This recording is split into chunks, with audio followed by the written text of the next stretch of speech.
para saber como aderir o benefício e entender certinho sobre seus direitos e deveres. Vale destacar aqui a importância de manter seus dados atualizados na Energisa, como telefone, e-mail e endereço. É um dever nosso com o consumidor, inclusive, para ter acesso à tarifa social, e assim o pessoal da Energisa sempre consegue se comunicar com a gente. Antônio Hora, boa tarde, Hora. Boa tarde, Batalha, boa tarde, ouvintes da Jornal. É sempre um prazer inenarrável estar aqui com você. Gostei do inenarrável. Né, Wilson? Falou difícil. Esse inenarrável foi fundo. Ora, brincávamos aqui na abertura do programa com o Miltinho sobre o seu trabalho. Brincávamos não, falávamos a verdade sobre seu trabalho, as suas ações à frente da CBDE. Hoje e agora, quais são as novidades para este ano? Bom, a CBDE ela tem um calendário nacional que normalmente é espelhado num calendário internacional. Então, para cada competição internacional que o Brasil tenha que se fazer representado com os seus atletas escolares naquelas modalidades, a CBDE realiza um campeonato nacional. E este ano nós conseguimos, captar para o Brasil o maior evento esportivo escolar mundial, chamado Ginasíade. Você teve a oportunidade, Batalha, de nos acompanhar o ano passado na Normandia, onde levamos uma delegação composta de 346 integrantes, um avião fretado exclusivamente para a nossa delegação, e você nos acompanhou. E agora, naquela ocasião era a Ginasíade sub-18, que é abaixo de 18 anos. Mas nós temos uma outra competição, também chamada Ginasíade, que é abaixo de 15 anos, é Under 15. E esta competição será realizada no Brasil, na cidade do Rio de Janeiro, agora no mês de agosto. Então a CBDE está focando todo o seu potencial de organização para realizar no Brasil esse evento, que, repito, é o maior evento esportivo escolar mundial e que vai reunir cerca de 60 países convidados, além do Brasil. Muito bem. Olha, hoje acontece a premiação dos alunos e professores que se destacaram na Olimpíada Nacional de Eficiência Energética, ONE 2022. A premiação começa daqui a pouquinho no Espaço Energia, localizado na Praça Teodorico Prado Montes, no bairro Farolândia. A ONE tem por objetivo promover o conhecimento sobre o uso eficiente da energia e formas de combater o seu desperdício. Em todo o país, participação de cerca de 200 mil estudantes do 8º e 9º ano e de 7.500 professores de escolas públicas e privadas de todas as regiões. Sergipe teve 1.426 alunos inscritos, 40 professores e 35 escolas cadastradas. Desses, 123 foram os medalhistas nas categorias ouro, prata e bronze. Ora, eu falava há poucos instantes sobre a ascensão da ginástica rítmica, ginástica artística, depois da presença de Luciene Castro na CBG, e a ascensão do desporto escolar depois da era hora, me falei. Nós acompanhamos, com bastante admiração, bastante respeito, o trabalho da professora Luciene à frente da Confederação de Ginástica, e realmente é exatamente o que você falou. Antes da Luciene, a presidência da ginástica, a ginástica não tinha desempenho internacional relevante. E me recordo que, a partir da gestão que ela implementou, com a reforma administrativa, com a implementação de programas de apoio aos treinamentos, aos camps, às capacitações profissionais e ao intercâmbio dos nossos ginastas em competições internacionais, isso tudo aliado fez com que a ginástica hoje figure aí entre as melhores do mundo. Então, seguindo esses exemplos, esses cases de sucesso, a CBDE também passou por uma reformulação administrativa. Nós temos uma sede hoje em Brasília, com mais de 60 colaboradores fixos e mais 200 espalhados em todas as unidades federativas. Então, a CBDE hoje possui cerca de 250 a 300 colaboradores fixos que conseguem fazer com que a gestão do esporte escolar no Brasil seja unificada. E aí a gente vem participando em competições internacionais, a gente vem promovendo competições dentro do Brasil de excelência, a exemplo do GEBS, evento que também tivemos o prazer de lhe ter como assessor de comunicação e porta-voz por 2 anos consecutivos, né? A realização dos Jogos Escolares Brasileiros, um evento que reúne cerca de 9.000 participantes de todo o Brasil, no mesmo local, na mesma cidade, mais de 20 modalidades sendo disputadas simultaneamente. Então, todo esse contexto fez com que a CBDE evoluísse dentro do seu modelo de governança sólido. E, com isso, os resultados esportivos passaram a surgir. Muito bem. A Ginasíade será no mês de agosto, também no Rio de Janeiro. Ginasíade de agosto no Rio de Janeiro. E GEBs estamos programando para o mês de outubro. E a sede ainda está em disputa e Aracaju, Sergipe, com o interesse do governador Fábio Mitidieri e da secretária de Esporte de Estado, Mariana Dantas, ambos já demonstraram interesse de captar esse evento para Sergipe. Então, estamos aí nas tratativas, vamos ver o que acontece. Muito bem, um evento como este e outros que ocorrem, porque às vezes as pessoas podem ouvir assim e dizer, pô, a Batalha fica falando em evento, não sei o quê, blá, blá, blá. As pessoas associam muito eventos a festas, mas não ocorre como isso. Um evento como esse, Antônio Hora acabou de dizer, como o GEBs, por exemplo, levou ao Rio de Janeiro por 2 anos seguidos algo em torno de 10.000 pessoas em cada um, né? Entre alunos, parentes e comissões técnicas, etc. Né, Ora? Perfeito, Batalha. E também temos que entender que esse evento nacional, ele reflete uma mobilização que acontece em todo o território nacional. Então, os estados promovem suas competições visando participar do evento nacional. E quando ganha o evento... São eliminatórias. Eliminatórias, classificatórias. E quando ganha a condição nacional, também participa de um evento internacional. Então, é toda uma cadeia de mobilização desses jovens, dessas crianças, desses profissionais que estão envolvidos, fazendo com que estejamos todos envolvidos numa atividade saudável, com acompanhamento profissional, num ambiente educativo, onde contribui para a formação da cidadania e desenvolvimento do cidadão como um todo. Certa feita eu lhe perguntei, mas nunca é demais repetir, que muita gente pode perguntar assim, poxa, como é que Hora chegou a uma posição dessa e na CBDE, mas a sua história com o desporto escolar não é de hoje, né, Hora? Paralela a tudo que vocês já sabem que eu fiz profissionalmente, né? Eu fui árbitro de futebol, fui gestor público, secretário de Justiça, secretário de Esporte, secretário de Trabalho. Então, paralelo a isso tudo, eu sempre fui gestor esportivo de forma, digamos assim, amadora, né? Então, era o meu grande hobby. Eu, quando estudava no Colégio Salesiano, eu organizava os jogos internos no Colégio Salesiano. Quando eu passei no vestibular e fui para a UFES, eu fui presidente do centro acadêmico que organizava as competições esportivas entre os acadêmicos. E isso foi reverberando. Já fiz parte da CBDU, que é a Confederação Brasileira do Desporto Universitário. Então, esse foi durante toda a minha vida sempre o meu hobby. E agora, esse hobby se transformou em uma profissão. Hoje eu me considero um gestor esportivo profissional, tanto na área pública como no setor privado, que é o caso da CBDE. Eu dizia assim, Antônio Hora, se Bolsonaro ganhar a eleição, você vai terminar sendo ministro. Não, mas o desempenho... Você foi reconhecido nacionalmente pelo seu trabalho. O desempenho técnico, né? Então, quando se fala muito, né?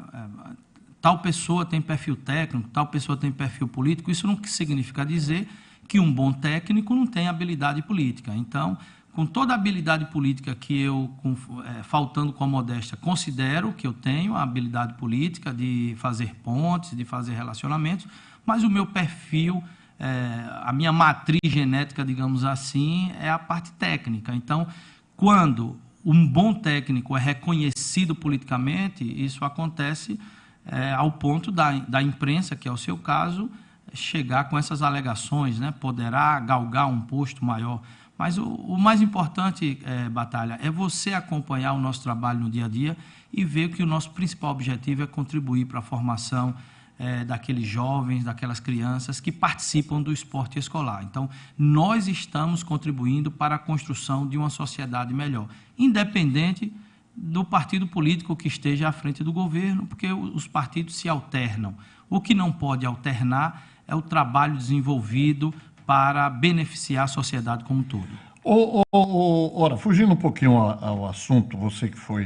Eu brinco muito, a gente brinca muito, como hoje na abertura do programa, seu período de árbitro de futebol, mas você foi, como disse bem Miltinho, um dos grandes árbitros do nosso futebol. Desde que eu cheguei aqui, eu reputo o Francisco de Aguiar Siqueira, que foi um grande árbitro. Né? Tivemos outros nomes aí, como Antônio Góes e outros, e veio o Sidraque Marinho e depois você. Né? Mas você, eu já participei de N competições esportivas, já vi erros grotescos de arbitragens, já vi tendenciosidades também, mas aquela atitude daquele Braulio naquele jogo contra o Botafogo e Sergipe, você já tinha visto algo igual, Antônio Hora? Batalha, você está me dando uma oportunidade de comentar sobre um árbitro, né, que é o Braulio. Isso. Então, vou aproveitar que você abriu parênteses e vou comentar sobre a atuação de um árbitro sergipano, o Wendel. Sim. O Wendel apitou recentemente Sergipe e Itabaiana de forma primorosa. O Sergipe perdeu e não tem do que reclamar. Então, na minha opinião, foi a melhor arbitragem do campeonato e, digo mais, dos últimos anos. Então, meu registro especial ao Wendel, o árbitro sergipano, que mostrou para o nosso estado e para o Brasil, que o jogo foi transmitido, que Sergipe tem bons árbitros. Eu atribuo ao Wendel o melhor árbitro depois que eu parei de apitar. Tá vendo aí, Wilson? Mas o árbitro que está apitando aí é muito bom mesmo. E eu acho que ele deve ser designado para apitar a final do campeonato. Viu? Aí é que humildade. Sim, e o Braulio? Não, mas ele foi bom mesmo. Agora sobre mas o Braulio. Foi um grande árbitro. Você tem alguma Wilson. coisa contra o Antônio Hora? Não, ele só tem a favor. Tá. Ele gosta de brincar, Wilson. A verdade, ele gosta de brincar. Ainda bem que os ouvintes sabem que é brincadeira. Tive com o seu Edson da Celt recentemente. Sim. É um presidente ouvinte do Confiança. Presidente do Confiança. É um ouvinte seu e disse que não perderia essa entrevista por nada. Então, seu Edson, um beijo aí. Ainda lembro o comercial.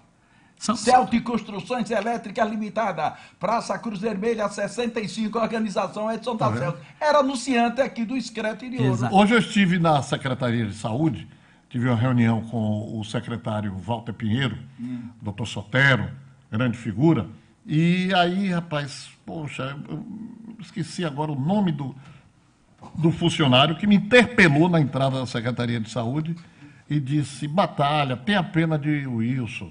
Você tira o couro e depois você tira o couro, depois chama ele de Wilsinho. Claro. Eu digo, é um modo carinhoso. Para aliviar um pouco, né? Batalha, outros ouvintes assíduos também, professor Toninho do Colégio Jardins e João Antônio, proprietário, né? Sim, João Antônio é uma grande figura. Cotinguibense. Eu também sou cotinguibe, você sabe, né, Wilson? Eu sei disso. Seu pai, seu Antônio Hora, que tem quase 90 anos, também é cotinguibense, né? É verdade. Antônio Hora Pai. O Antônio Hora Pai, Então, que ainda puxa as orelhas do filho. Sim. Então, um abraço a todos os ouvintes que nos acompanham e que gostam dessa resenha. Vamos voltar para o Braulio. Braulio. Eu estava em Brasília, eu não assisti o jogo ao vivo. A sensação que me passou é que o Sergipe, né, faz um placar, naturalmente o time que está à frente do placar acaba não tendo tanta pressa para reposição, para continuar a jogada. Um árbitro de nível FIFA tem a obrigação de salvaguardar que todo o tempo desperdiçado do jogo seja recuperado ao final da partida, e aí ele, de posse dessa sensação, ele acabou, digamos assim, excedendo, né, exagerando, e uma fatalidade aconteceu no final, uma sucessão de escanteios, ele poderia ter terminado o jogo em qualquer momento daquele. No penúltimo escanteio, houve uma falta do atacante do Botafogo no Sergipe. Ele, no afã de querer reiniciar o jogo mais uma vez, desnecessariamente... Será que no fundo, Orelha, ele não está torcendo para o Botafogo empatar? Não, estou falando... Certo que você não está no pensamento dele. Exato. Mas será que no fundo ele não estava torcendo que o Botafogo empatasse? Wilson, eu sempre gosto de ver o lado positivo, o lado bom das pessoas. Então, eu quero crer que ele cometeu um grave equívoco, mas ele estava munido da sensação de salvaguardar o tempo integralmente de jogo, mas que o erro foi grave, isso não nega, né? E o fato de eu ter sido um árbitro e estar aqui reconhecendo um equívoco de um outro colega não é falta de ética em hipótese alguma. Eu não julgo que ele deliberadamente quis prejudicar o Sergipe ou beneficiar o Botafogo, mas a sua decisão, no meu entendimento, foi equivocada. Ele se excedeu nessa vontade de querer acrescer o tempo perdido. Se fosse o contrário, se fosse o Botafogo não aconteceria, não. ganhando de 1-0. Não aconteceria, não. Se o Botafogo tivesse ganhando de 1-0, se ele estivesse lá em cima, será que ele daria esse mesmo tempo? Não, daria não. Não daria, não. Bom, foi um equívoco. Foi um equívoco grave, infelizmente. O peso do time grande. Eu assisti, Wilson, eu assisti um filme essa noite que a mulher chegou para o marido e disse: mas nós ganhamos sempre e agora ele ganhou. Aí o esposo disse: olha, nossa função é ganhar sempre. A função dele é ganhar uma vez só. E aí eu faço uma analogia. O árbitro tem que acertar sempre. O time pode errar, o time pode perder o gol. Eu não assisti o jogo, mas disseram que o Sergipe fez 1-0, poderia ter feito 2-3. Exatamente. E não fez. Ou seja, o Sergipe pode errar em algum momento. O árbitro não pode errar em momento algum. Porque, digamos assim, que no momento que ele errou, foi fatal e prejudicou o resultado da partida. Eu vou mais além. Ele foi tendencioso desde os 15 minutos, mais ou menos, do segundo tempo. Ora, eu sou daquele, a minha experiência, eu comecei a trabalhar com futebol com 17 anos, eu já era fundo de gol na Rádio Sociedade da Bahia.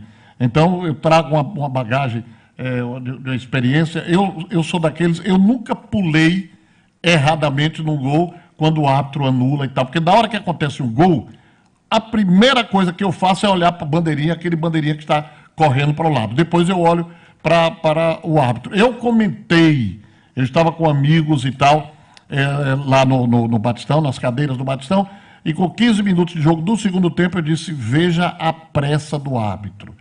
Veja a pressa. O jogo parava e ele mandava levantar, correr, porque sabia que o Botafogo estava jogando contra o relógio. Depois, outra coisa, ali no máximo, com muita boa vontade, exatamente por essa pressa, que o jogo praticamente não parou, seriam 5 minutos. Ele deu 8, não resolveu. Aí deu mais um, não satisfeito, ainda deu 45 segundos. Foram 9 minutos e 45 segundos até acontecer gol. No segundo escanteio, Wilson, eu comentei, o promotor de Janeiro, Jonas, estava ao meu lado assistindo o jogo de Janeiro. Ele só vai acabar quando a bola entrar.